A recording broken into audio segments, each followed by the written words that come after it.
트레벨 스포츠 주간 K리그 시간입니다. 수원 삼성 팬들 지금 가슴이 두근두근 하시죠?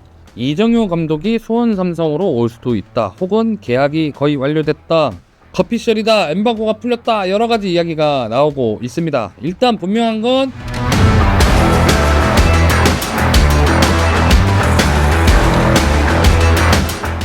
이정효 감독이 코리아컵 앞두고 사퇴 의사를 전달을 했습니다.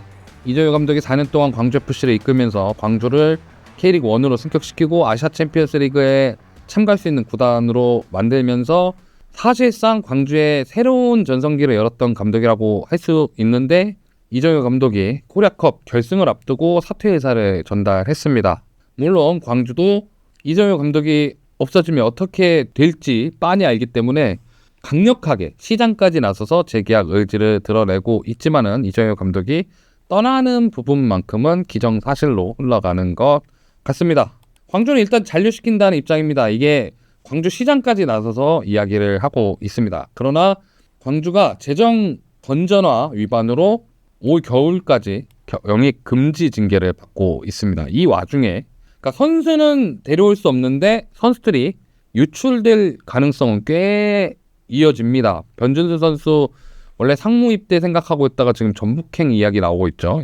그 밖에도 뭐 오우성이라든지 전북의 핵심이자 이정효 축구의 핵심 선수들이 꾸준히 타 강팀들이나 타 구단들에게 지속적인 러브콜을 받고 있는 상황이라서 유출은 꾸준히 이어질 전망입니다. 그럼에도 불구하고 일단 올 겨울까지 영입금지 징계인데 이 징계가 어떻게 될지, 그리고 앞으로도 그게 돈 문제이기 때문에 영입금지 징계가 풀려도 돈이 없으면 선수 보강이 어려울 전망입니다. 왜냐하면 제가 심판편 다루면서 얘기했는데 광주의 징계가 유보 징계, 그러니까 집행유예가 있는 징계라서 구단의 부채를 계속 지속적으로 탕감을 해야 되는 상황이에요. 그러니까 어느 정도의 차용증 같은 걸 쓰고 우리가 돈을 어떻게 갚아나가겠다 이런 계획을 지금 발표해 놓은 상황이기 때문에 영입금지 징계가 풀린다고 해서 선수들을 이렇게 편하게 사올 수 있는 입장은 아닙니다. 그러다 보니까 이빨이 없으면, 잇몸으로 여기까지 만들어 놓은 이정효 감독이 없으면 광주는 2부로 떨어질 가능성이 굉장히 높아지기 때문에 광주는 잔류시키고 싶어 합니다. 근데 그러면 다시 돌아와서 왜 전북, 울산 혹은 J리그가 아니라 수원 삼성 이야기가 돌까요? 이게 제가 우연치 않게 좀 이정효 감독 이제 정통한 관계자 정통환 씨에 따르면 J리그는 이정효 감독이 선호하지 않는다, 그리고 갈 생각이 없다라는 거를 우연히 전해 들었습니다. 일단 이정효 감독 스타일상 선수를 직접 지도해야 하는데, 이게 K리그에서 외국인 선수한테 통역으로 지시하는 것과 달리 일본에 가게 되면은 본인이 이제 외국인이고 대부분의 일본 선수들에게 통역을 거쳐서 전달해야 되는 상황이 되다 보니까 이게 이정효 감독이 생각하는 팀의 운영 스타일이랑 좀 맞지 않는다고 하더라고요. 그래서 통역을 거치는 게 싫어서, 그리고 J리그 측도 사실 이유가 있는 게 이정효 감독이 생각보다 그 사단의 역할을 굉장히 많이 부여하는 스타일이고, 본인이 큰 그림을 그리고 세부적인 지도자들의, 그러니까 세부적인 그 밑에 스태프들에게 굉장한 역할을 분명하게 주는 스타일이다 보니까 이 사단금으로 움직여야 되는데 이 사단까지 포함한 액수가 J리그 측에서 좀 난색이다. 그러니까 한국 감독을 데려오는데 쓰는 연봉으로는 좀 많은 감이 있으니까 그거에 대해서 좀 포기하는 구단들이 좀 있다라고 하고 있습니다. 그러면 전북 현대 얘기는 왜 나왔다가 전북 이야기는 왜 다시 들어갔을까요? 일단 2024년 말 그리고 올해 국내 후보군들 중에 하나로 이정효 감독을 고려했다라는 이야기입니다. 그런데 작년에도 원래 전북의 가네만에 저희가 한번 영상으로 한번 되게 세게 혼났잖아요. 이게 그런 다음에 이제 전북 이정효 아니다, 외국인으로 튼다, 그리고 얼마 안 돼서 거스포획 감독 오피셜이 떴던 거거든요. 근데 그 거스포획 감독이 전북을 이끌고 1년 만에 그냥 K리그 우승뿐만 아니라 코리아컵 우승까지 하면서 더블을 이뤘고, 그 맛을 본 전북 현대가 외국인으로 틀어서 또 한 번 외국인 감독에게 전북 축구를 맡길 수 있다라는 가능성이 높다라고 합니다. 만약에 그게 안 된다면 K리그 1에서 김천 상무라는 화려한 팀이지만 그래도 상위권을 거둔 정정용 감독으로 갈 수 있다. 이게 그래서 정정용 감독이 좀 유력하게 전북 감독으로 평가받는 이유다라고 썰이 있습니다. 그렇다면 울산 HD는 왜 강팀이잖아요. 이정효 감독과 접촉할 수 있잖아요. 근데 왜 이게 수원 삼성만큼 이야기가 안 나왔을까? 첫 번째로는 이정효 감독 측이 먼저 울산을 좀 거절했다. 그러니까 팀이 시끄럽고 선수단 문제가 있는 상황에서 본인이 들어가서 그 팀을 맡고 싶지는 않다 해서 이정효 감독한테 제안이 이미 들어갔으나 거절을 했다라는 썰이 좀 유력합니다. 그리고 울산 같은 경우에는 구단의 수습이 더 중요하고 이름을 어찌됐건 현대가 더비, 같은 현대를 쓰는 그룹이다 보니까 전북이 외국인 감독을 써서 거둔 성과를 이미 울산이 봤잖아요. 그래서 외국인 감독이 더 효과가 있을 수도 있다. 그리고 어찌됐건 국내 감독을 썼더니 거기서 생겼던 문제들이 있었으니까 국내에 접점 없는 오히려 외국인이 효과가 팀에 더 있을 수 있다라는 판단에 외국인 감독으로 트는 거 아닌가라는 생각이 듭니다. 울산도 지금 어찌됐건 단장급은 유지가 됐고 단장급은 교체가 됐고 그 다음에 새로운 감독을 선임하는 데 있어서 이게 단순하게 급하게 선임을 했던 결과보다는 그러니까 좀 더 다양한 방면에 대해서 좀 열어놓고 그리고 외국인까지 열어놓고 생각을 하고 있기 때문에 이 두 구단이 이정효 감독보다는 외국인 감독 쪽으로 좀 예산을 소비하려는 측면이 있지 않나 하는 생각이 듭니다. 그러다 보니까 갑자기 수원 삼성이 튀어나오죠. 이게 모기업, 그러니까 제일 기획이 되고 그 위에 상위의 삼성그룹이 되겠죠. 이 모기업이 현재 상황을 마음에 들어하지 않는다라는 썰이 있습니다. 그리고 이 이정효 감독의 이적 사과를 모기업 차원에서 협상을 주도하고 있다라는 썰이 돌고 있습니다. 이게 유력한 이유 중에 하나가 이제 삼성이라는 브랜드를 달고 있는 대표적인 프로스포츠 단이 삼성 라이온즈가 있고 또 수원 삼성 블루 잉즈가 있고 그 서울 이제 농구도 서울 삼성이 있고 이 모든 프로 스포츠단이 제2기획으로 이관되면서 성적이 하락하고 있다, 구단을 유지하고 있다라는 이제 평을 계속 받고 있었던 상황이었잖아요. 근데 이게 유지를 넘어서서 수원 삼성 같은 경우에도 하부리그로 떨어지고 삼성 라이온즈도 하위권으로 추락을 하고 이런 상황을 모기업 차원에서 마음에 안 들어 하다 보니까 올해 FA, 그러니까 야구 이야기 잠깐 하자면 야구 FA 최대어가 최용호 선수였는데 최용호 선수를 과감하게 데려왔죠. 그런 것들이 현재 갑자기 수원 삼성이라는 이름이 이정효 감독 옆에 붙는 이유가 되지 않을까 생각이 듭니다. 그러면 남기일 감독 이름은 왜 나왔었을까요? 남기일 감독이 헌안 감독직을 맡았습니다. 수원 삼성을 원했지만 수원 삼성이 제안을 안 해서 헌안 감독을 맡았죠. 그리고 헌안 감독에서 사임을 하게 됩니다. 그 이후에 사단이 해체가 됐다는 썰이 있습니다. 그래서 다시 사단을 모으고 있다는 썰이 있어요. 남기일 감독은 그 이전에도 수원 삼성 감독을 공공연히 원했고 그리고 다시 변성환 감독이 자리를 비운 상황에서도 수원 삼성 감독에 대한 욕심을 숨기지 않았습니다. 그리고 실제로 좀 연결이 됐던 것 같아요. 왜냐면 얼마 전까지는 남기일 감독이 수원 삼성 감독으로 유력하다라는 이야기가 나와서 저는 그럴 수 있겠구나 싶었거든요. 이 부분에 대해서 생각을 할 때 남기일 감독이 갑자기 이름이 들어가게 된 이유는 그러니까 구단 사무국, 구단의 프런트 차원에서는 아마 남기일 감독을 1픽으로 생각을 하고 협상을 했을 겁니다. 왜냐면 이정효란 이름은 지금 노리기에 굉장히 구단의 상황과 체급이 맞지 않는 상황이다 보니까 오지 않을 감독한테 매달리기보다는 오려고 하는 의지가 있는 감독, 그리고 남기일 감독은 어찌됐건 간에 제주에서 사임을 하고 그 명예회복을 하고 싶었기 때문에 수원 삼성을 강하게 원하고 있었고 요런 니즈가 그러니까 수원 삼성 구단과 남기일 감독 사이에 이 니즈가 잘 맞았을 거라고 생각이 됩니다. 근데 오히려 더 윗선 3년그룹 차원에서 더 강한 이정효 감독으로 틀으라고 한 것 같다라는 게 남기일 감독의 이름이 쏙 들어간 이유가 되지 않을까 생각이 됩니다. 그렇다면 계약을 했다 혹은 거피셜이다 곧 발표가 난다 이런 식으로 얘기가 나왔잖아요. 그럼 이게 팩트는 무엇일까요? 일단 그러니까 히든K 편집장님이시죠. 이스타TV에 출연하고 계시고 주식회사 랩추종윤의 이제 직원이신 류청 기자님의 공식적인 피셜은 현재 이정효 감독은 이제 해외에서 축구 공부를 하고 계십니다. 그리고 수원 삼성이 제안한 것도 사실입니다. 그리고 여기에 이제 썰에 감독 예산 20억 썰도 얼추 맞죠? 지금 얘기 나오는 게 감독 연봉 15억에 사단 포함한 연봉 5억 해서 20억 얘기가 얼추 맞는다라는 것도 일단 지금 맞아 들어가는 팩트고요. 그리고 일본에 가지 않는다까지는 지금 이정효 감독을 둘러싼 팩트로 정리할 수 있습니다. 그러면 만약에 이정효 감독이 수원 삼성과 계약한다면 그 이유가 뭘까요? 일단 연봉 문제는 K리그 최고 대우를 거의 자신하고 데려오는 거니까 그 외적인 이야기를 한번 해보자고요. 일단 수원 삼성은 2부지만 명성과 자본이 있는 구단입니다. 뭐 예전보다 더 못 쓰고 흔히 얘기하는 울산과 전북에 비하면 부족하지만 그럼에도 불구하고 쓰려면 쓸 수 있는 자본을 가진 구단이죠.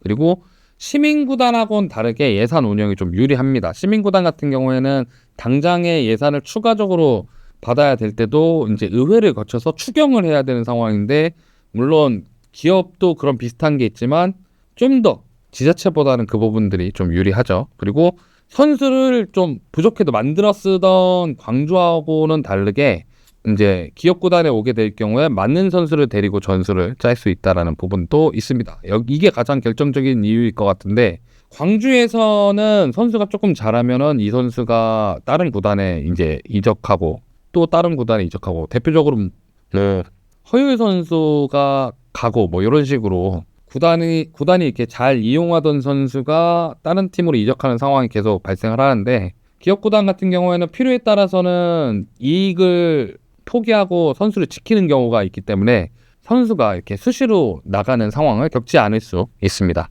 그리고 감독 개인의 경력적인 것도 생각을 좀 해봤는데, 광주FC보다는 수원 삼성에 올 경우에는 승격 이후의 그림을 그려볼 수 있죠. 왜냐면 광주 같은 경우에는 승격을 했어도 팀을 만들어서 당장에 노릴 수 있는 목표, 그게 현실화될 때 조금 더 구체적으로, 그러니까 지금 잘해서 저 미래를 가야 된다면, 기업 구단으로 올 경우에는 이제 그 이후, 이게 승격까지 이루고 난 다음엔 그 이후의 그림, 그리고 앞으로 어디까지 올라갈 수 있을지 그런 것들을 그릴 수 있습니다. 그러다 보니까 다른 시민구단에 비해서는 더 긴 호흡으로 팀을 운영할 수 있다는 게, 이정효 감독이 만약에 기업 구단들과 계약을 한다면, 그리고 굳이 수원 삼성과 계약을 한다면 그런 이유로 계약을 하지 않을까 제가 뇌피셜로 때려봤습니다. 그렇다면 이정효의 수원 삼성의 기대의 효과는 무엇이 있을까요?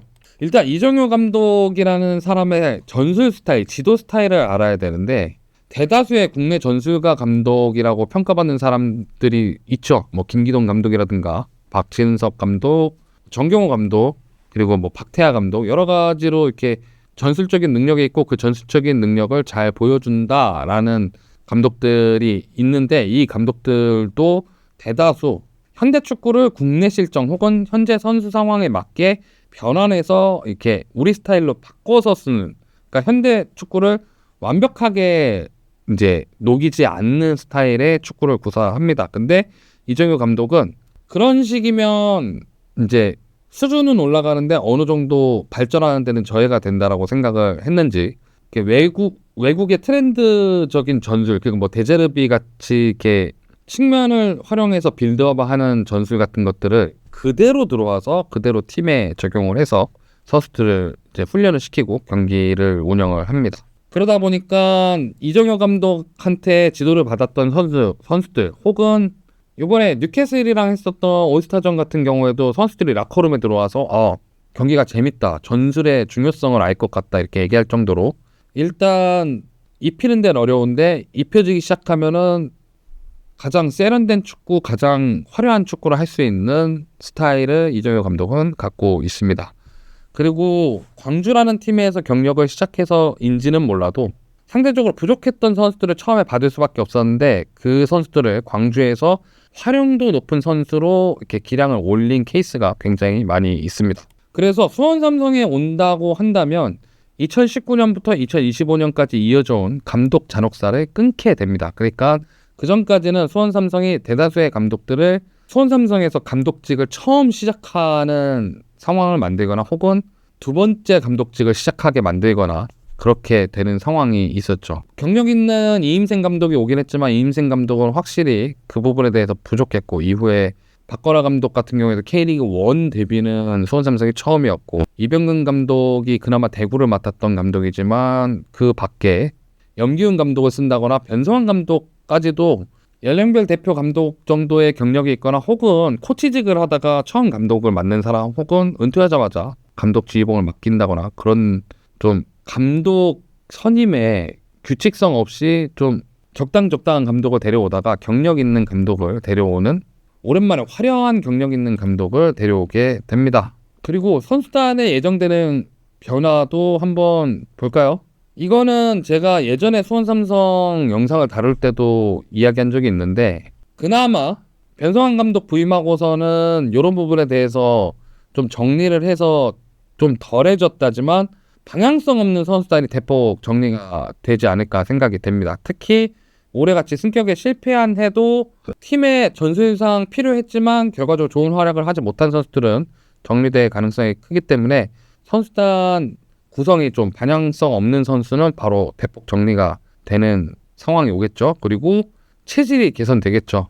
올해 수원 삼성 같은 경우에 이기는 습관을 갖다가도 수비가 무너져서 경기를 지는, 그러니까 밸런스가 무너진 축구를 했는데, 이 부분에 대해서 이정효 감독이 오게 되면 이 밸런스를 굉장히 중시하는 감독이기 때문에 이 체질 개선이 될 것이고, 더불어서 전술적 능력, 그러니까 조금 더 세부적이고 디테일한 전술적 능력이 강화될 전망입니다. 그리고 애매하지만 포텐셜이 있는 선수들을 성장시킬 가능성이 큽니다.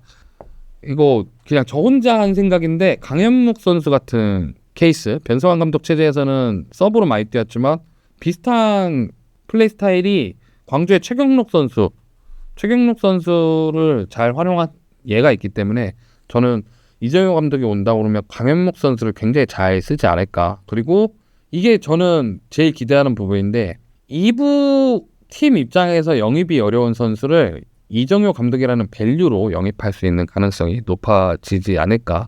이런 부분이 선수단에 있어서 이정효 감독이 부임을 한다면 기대할 수 있는 기대 효과인 것 같습니다. 리그에서는 또 어떨까요?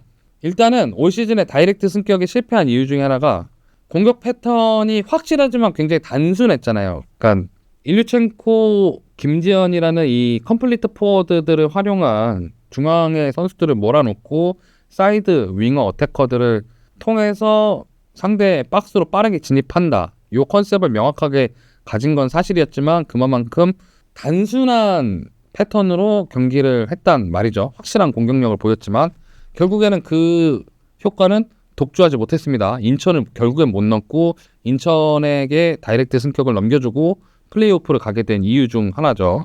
그리고 이거는 저도 느꼈던 부분이고 팬들도 느끼셨을 거예요. 그리고 아마 구단도 느꼈을 겁니다. 그리고 승격 이유를 대비해야 한다. 왜냐면 제주전 플레이오프 보셨으면 그런 경기력으로 K리그 1에 올라갈 지연정 다시 강등당할 확률이 높다라고 저는 생각을 하거든요. 그렇기 때문에 단순하게 승격이 문제가 아니라 K리그 1에 살아남을 수 있는 팀을 만들려면 더 좋은 감독을 데려와서 더 좋은 팀을 꾸려야 된다. 이런 게 이정효 감독이 수원 삼성에 연결되는 이유라고 생각이 됩니다. 그리고 이게 제일 큽니다. 저는 수원 삼성이 이정효 감독이라는 이 대형 감독한테 베팅하는 이유 중에 이게 제일 클 거라고 생각을 해요. 내년에는 K리그2 2위까지 다이렉트 승격합니다. K리그1이 14개 팀으로 늘어나기 때문에 두 팀이 다이렉트 승격을 하게 되는데요. 그러면 무조건 상위권을 지키면 승격할 수 있다는 이야기입니다. 그렇기 때문에 내년이 승격을 할 수 있는 마지막 찬스고, 내년에 승격 못한다면 K리그2에서 굉장히 오래 머물러야 되는 팀이 될 수 있다. 이런 불안감에 이정효 감독과 연결이 되지 않았나 생각이 됩니다. 제 주위에는 아무래도 수원 삼성 팬들이 많습니다. 그러다 보니까 지금 이정효 감독에 대한 기대가 선덕선덕 엄청나게 굉장히 부풀어 있는 상황입니다. 저는 기대를 안 했습니다. 지금도 기대를 하지 않고 있습니다. 왜냐면 기대를 하면 실망이 크니까요. 좀 그래도 집중해 볼 만한 건 과연 이정효 감독이 수원 삼성 지휘봉을 끝끝내 선택을 할지, 그런 선택을 해서 수원 삼성 팬들 입장에서는 쾌재를, 그리고 광주 팬들 입장에는 슬픔의 눈물을 흘리게 만들지, 이거는 끝까지 좀 지켜봐야 될 것 같습니다. 이정효 감독은 연말께 들어와서 팀을 구성하지 않을까, 어떤 팀을 가든 그때 계약을 하고 구성을 하지 않을까 생각이 듭니다. 이정효 감독 사과 한번 여러분도 지켜보시고 여러분도 한번 예상해 보시면 재밌을 것 같습니다. 이정효 감독 어디 갈 것 같나요? 지금까지 시네마스포츠 주간 K리그 이정효 감독 수원 삼성편 장동이었습니다.